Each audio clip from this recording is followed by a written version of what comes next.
అమ్మ మీరు చూస్తే ఫస్ట్ ఓటర్ లాగా కనబడుతున్నారు. First time ఓటరా? ఎస్ అండి. అవును. ఓకే. మీ పేరు? సాయి కీర్తి అండి. ఓకే. సాయి కీర్తి ఇవాళ ఫస్ట్ టైం ఓటేయబోతున్నావు.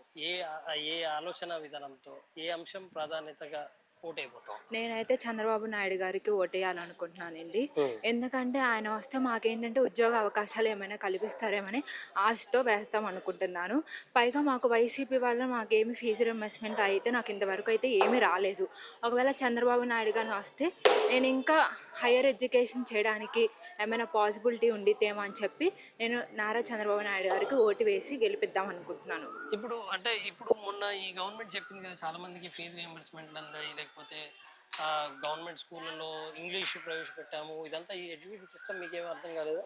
అయితే మాకైతే ఏమి రాలేదండి హ్మ్. వైసీపీ నుంచి ప్రజెంట్. మేము 3 లక్షలు పెట్టి చదువుకుంటున్నాను నేను ఇప్పుడు. ప్రజెంట్ నేను ఇప్పుడైతే 4th ఇయర్ చదువుతున్నాను. మాకైతే ఏ ఒక్క పథకం కూడా రాలేదు.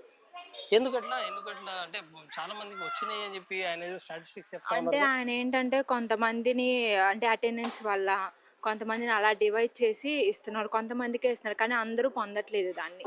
ఓహో. అది. అదొక ఇప్పుడు ఇప్పుడు నా అంటే లోకేష్ ఇక్కడ గెలవడం కానీ, చంద్రబాబు నాయుడు గారు అధికారంలోకి రావడం వల్ల ప్రధానంగా ఎటువంటి మార్పు చూడాలనుకుంటున్నారు మీరు?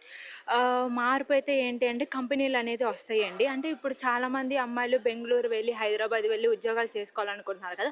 వాళ్ళు అక్కడికెళ్ళి కొంచెం సఫర్ అనేది అవుతున్నారు. అదే ఇక్కడే వస్తే మాత్రం మనం ఏంటంటే ఇక్కడే ఉద్యోగాలు చేసుకున్నాం. తల్లిదండ్రులకు కూడా కొంచెం సహాయంగా ఉంటాం ఇక్కడైతే.